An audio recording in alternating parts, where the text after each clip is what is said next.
जो सफर की शुरुआत करते हैं वो मंजिल पा लेते हैं। जो सफर की शुरुआत करते हैं वो मंजिल पा लेते हैं। बस एक बार चलने का हौसला रखना जरूरी है, क्योंकि अच्छे इंसानों का तो रास्ते भी इंतजार करते हैं। अच्छे इंसानों का तो रास्ते भी इंतजार करते हैं। जिसने शुरुआत नहीं की वो पाता भी कुछ नहीं है। एक बार आपने श्रीफल चढ़ाया था, महाराज पधारो मारे गांव, शुरुआत हो गई। फिर दोबारा निवेदन किया तो ध्यान में आता है। और यहां के लोग गजब के लोग हैं, वो लिस्ट भी पूरी लाते हैं। हमने आपको कुंजवन में श्रीफल चढ़ाया था, उदगांव में चढ़ाया था, मुंबई में चढ़ाया था, सूरत में चढ़ाया था, हमारे 2 बोरे श्रीफल खत्म हो गए। और अब तो आपको बिल्कुल यहां से 4 किलोमीटर है, यहां से 2 किलोमीटर है, यहां से और 60 किलोमीटर को 160 किलोमीटर बढ़ाने वाले आपके पंडित जी। लेकिन बीच में जरूर थोड़ी तकलीफ हुई, बुखार आया, साधु एक दुर्घटना भी हो गई। लेकिन यहां पहुंच करके भगवान का दर्शन करके आनंद है, प्रसन्नता है। सज्जनों, जो लोग बीज लगाते हैं वे कभी फल भी पाते हैं, और जो लोग बीज ही नहीं लगाते हैं वो फल क्या पाएंगे। लेकिन बहुत लोग होते हैं कि जो हिम्मत नहीं कर पाते। हिम्मत तो करना पड़ेगी।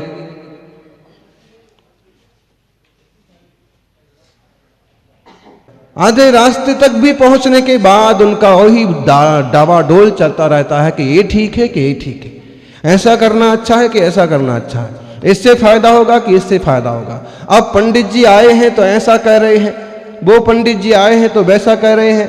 तो ऐसा तो नहीं कि हमने ये जो घर आधा बना लिया है ये वास्तु के हिसाब से गलत बन रहा हो। हमने जो आधा काम कर लिया है, सब अलग अलग ढंग से बोलते हैं और वो काम आधा अधूरा बीच में छोड़ देते हैं।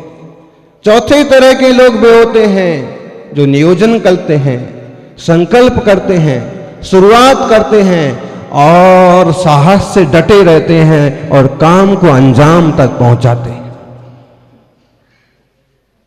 काम को पूर्णता तक पहुंचाना, काम बहुत तरह के होते हैं। किसी ने संकल्प किया था कि हम मुंबई जाकर के व्यापार जमाएंगे, और उसमें आधे लोग सक्सेस होते हैं, आधे नहीं होते। किसी ने संकल्प किया था मुनि संघ को हम नगर में लाएंगे, चाहे 11 साल हो जाएं, चाहे 10 साल हो जाएं, लेकिन अगर संकल्प पर डटे रहे, नियोजन करते रहे तो कभी ना कभी सफलता हासिल हो जाती है।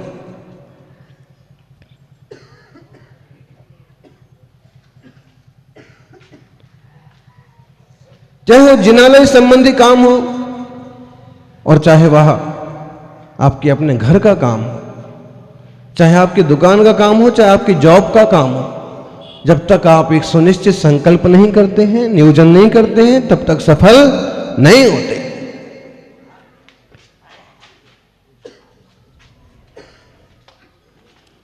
धरती पर अगर गोमटेश्वर बाहुबली भगवान की इतनी सुंदर प्रतिमा है तो किसी ने उसकी कल्पना की थी। किसी मां के मन में भगवान के दर्शन का विचार आया था, काला देवी के मन में, और किसी चामुंडराय के मन में संकल्पना आई थी कि यहां भी ऐसा हो सकता है। किसी गुरुदेव नेमिचंद्र सिद्धांत चक्रवर्ती का आशीर्वाद हुआ था, और किसी शिल्पी ने ऐसी कल्पना की थी कि विंध्यगिरी के पहाड़ पर बाहुबली भगवान प्रकट हो सकते हैं। और आज पूरे विश्व में प्रसिद्ध मूर्ति कहां पर खड़ी है? बिना संयोजना, बिना संकल्प के वो संभव है? बिल्कुल संभव नहीं है। इसलिए लकीर के फकीर बनने के बजाय आधुनिक समाज की रचना करें। संस्कार, सदाचार, शाकाहार और अपने नैतिक मूल्यों को साथ में लेकर के एक सुव्यवस्थित नए समाज की संरचना, जिसमें सामाजिक सरोकार हो, आपसी सम्मान हो, और केवल नव निर्माण नहीं, केवल भवनों का नव निर्माण नहीं, जीवन का भी नव निर्माण हो।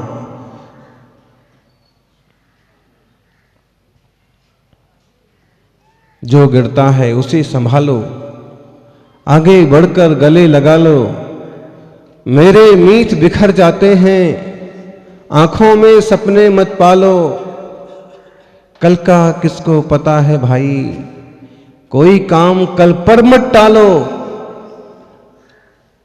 कल का किसको पता है ज्ञानी, कोई काम कल पर मत डालो। और जिसको प्यार करे दुनिया, खुद को उस सांचे में ढालो, खुद को उस सांचे में डालो। जीवन ऐसे बनाओ,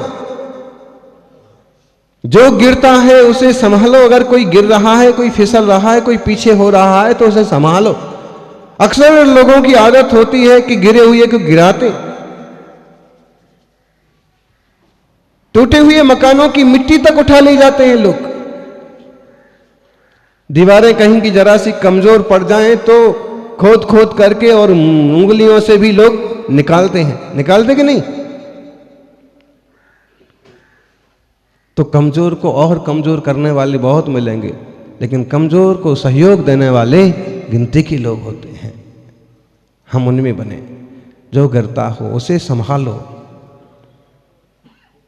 समाज का कोई भी भाई है, गांव का कोई भी व्यक्ति है, हम उसका सहयोग करें। शांतिलाल जी करते हैं, और भी कुछ युवक हैं, श्रावक हैं कि अपने स्तर पर कुछ ना कुछ सामाजिक सरोकार रखते हैं।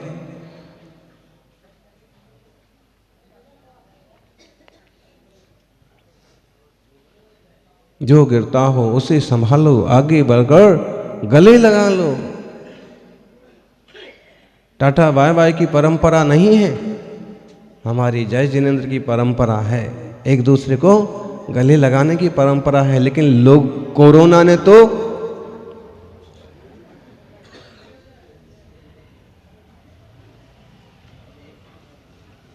दो गज की दूरी और मास्क जरूरी कर दिया है।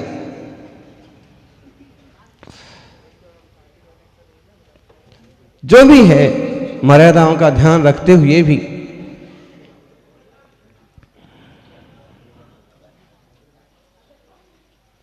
जो गिरता हो उसे संभालो, आगे बढ़कर गले लगा लो। मेरे मीत बिखर जाते हैं, आंखों में सपने मत पालो। बहुत ज्यादा सपने मत देखो, और देखो तो उसको प्रैक्टिकल करो।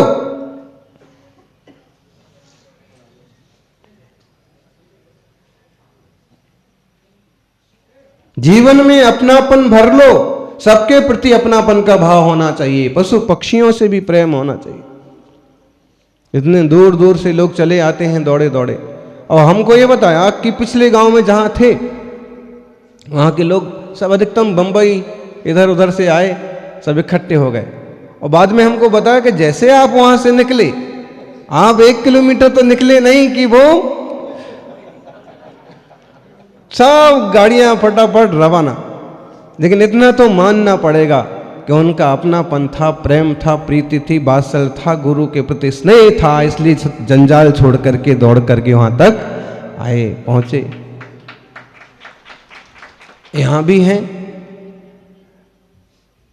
लेकिन ज्ञानी जीवन में धन जितना जरूरी है, धर्म भी उतना ही जरूरी है। बल्कि धर्म से ज्यादा जरूरी है धर्म। धर्म हमारा स्वभाव है। धर्म शांति का मार्ग देता है, शांति का मार्ग दिखाता है। और धन तो इसी जीवन में काम आता है, लेकिन धर्म जन्म जन्म में काम आता है। समझ में आ रहा है खरका वालों, गिंगला वालों? केवल धन के पीछे, रुपए के पीछे मत भागो। कल मुनिश्री किसी श्रावक को समझा रहे थे तो श्रावक बोल पड़ा कि महाराज जी आजकल धन के बिना कुछ नहीं होता है, आप क्या जानो। अरे भाई महाराज जी को कह रहा है कि आप क्या जानो। सही बात भी है कि महाराज जी क्या जाने।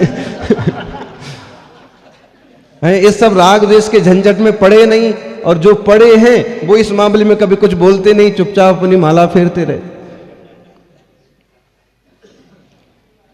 लेकिन आप कुछ भी कहो, ये तो निश्चित है कि भले एक भाव में वर्तमान काल में धन के बिना कुछ नहीं होता है, लेकिन जैसे इस एक जीवन के लिए धन बहुत जरूरी मालूम पड़ता है, वैसे अनंत सुख के लिए धर्म बहुत जरूरी है। केवल भौतिक सुख के लिए, भौतिक जीवन के लिए जैसे धन जरूरी मालूम पड़ता है और उसी के पीछे एकदम भूत की तरह लगे रहते हैं, वैसे ही अनंत सुख के लिए, अनंत आनंद गुण की प्राप्ति के लिए धर्म ध्यान जरूरी है। धर्म से मार्ग खुलता है शांति का, संतोष का।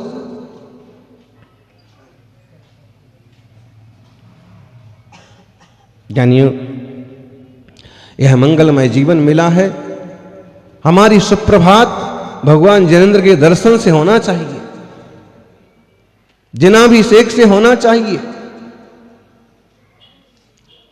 ऐसा ना हो कि हमारे दादाजी तो करते हैं, पिताजी तो करते हैं, पिताजी करें, दादाजी करें, वो उनके लिए है, उनके परिणाम उनके लिए, आपके परिणाम आपके लिए। कोई एक दूसरे के हाथ नहीं लगा लेता है, आपका अपना पुण्य आपके लिए काम आता है। तो थोड़ा समय जरूर निकाला करिए, और आप नहीं निकालते हो तो कोरोना निकलवा देता है, फिर दस्तक दे रहा है, फिर आराम करवाएगा महीने 2 महीने 4 महीने। ऐसे तो तुम्हें फुर्सत नहीं मिलती, लो आप फुर्सत में बैठो। लेकिन इस फुर्सत को भी एक अच्छा रूप दे सकते हैं, धर्म ध्यान का रूप दे सकते हैं। करने वाले इन दिनों में विधान विस्तार लेंगे, मर्यादा से बैठेंगे, भक्ति रचाएंगे, किसी शास्त्र का स्वाध्याय कर लेंगे, गाथाओं का पारायण कर लेंगे,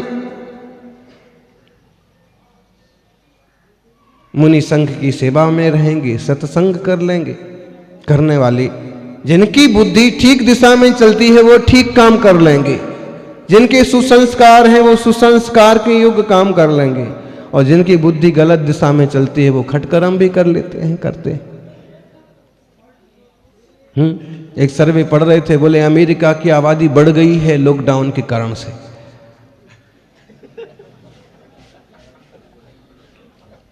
क्यों बढ़ गई? समझ गए ना? हैं? ये संसारी जीव रागी द्वेषी मोही तो है ही, वासना सक्त तो है ही। अभी तक ये था कि काम धंधे में उलझा हुआ था, भागम भाग में उलझा हुआ था, इसलिए उसके लिए वासना की टाइम नहीं निकल रहा था।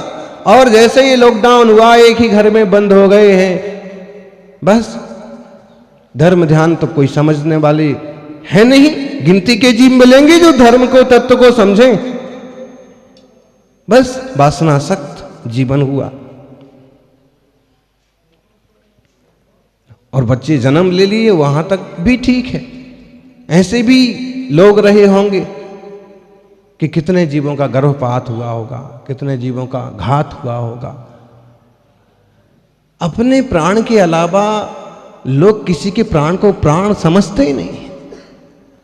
इस देश में, भारत में तो फिर भी इतनी समझ है कि इंसान इंसान है, जानवर जानवर है, जानवर को भी तकलीफ नहीं दो, इस टाइप के लोग हैं कि कीड़े को भी मत मारो, इस टाइप की थिंकिंग रखने वाले लोग भी हैं। बाकी ऐसे भी देश हैं कि जहां औरत को जीव नहीं समझते, जानवरों को जीव नहीं समझते, यहां तक कि बस अपने स्वार्थ के लिए कुछ भी कर जाते। पापमय जीवन, वासनामय जीवन। धन्यवाद कहिए इस भारत भूमि को कि आपको यहां जन्मने का अवसर मिला। भगवान ऋषभदेव के पुत्र चक्रवर्ती भरत जिनके नाम से इस देश का नाम भारत पड़ा, उन पिता पुत्रों ने देश में संस्कारों का रोपण किया। 80 मसी कृषि, शिल्प, कला, विद्या और वाणिज्य की धाराएं बहाई। ब्राह्मी सुंदरी जैसी पुत्री के माध्यम से बेटियों के सम्मान का संदेश दिया। बहुत प्राचीन संस्कृति है और हम यहां जन्मे, और सौभाग्य है कि ऐसे संस्कारों में आप पले बड़े हैं कि जहां चींटी को मारना भी पाप समझा जाता है, उसमें भी आत्मा है, होनहार भगवान है।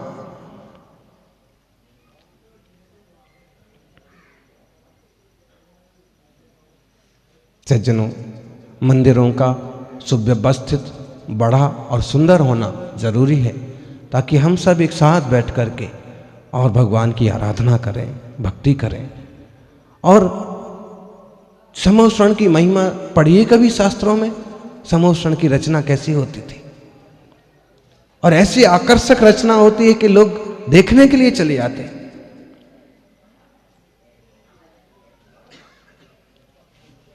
और देखने के लिए आते हैं और वहां के होकर के रह जाते हैं।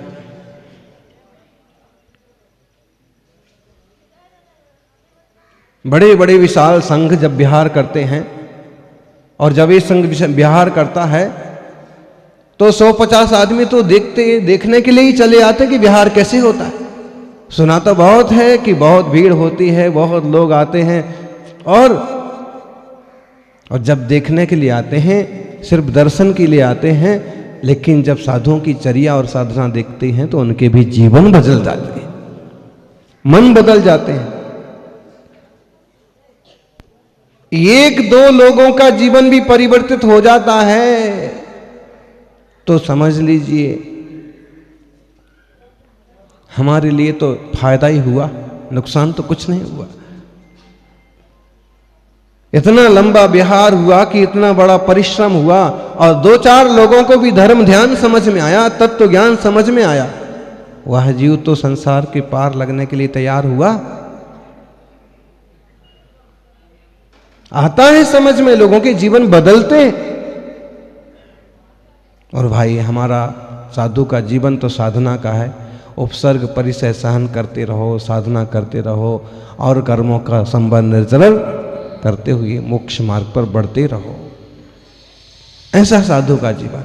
और श्रावकों का कर्तव्य है कि वे देव शास्त्र गुरु की आराधना करते हुए अपने स्वतत्व को समझें, सिद्ध भगवंतों की आराधना करें और सिद्धों के स्वरूप को समझें, और खुद भी सिद्ध होने का मंगलमय पुरुषार्थ करें।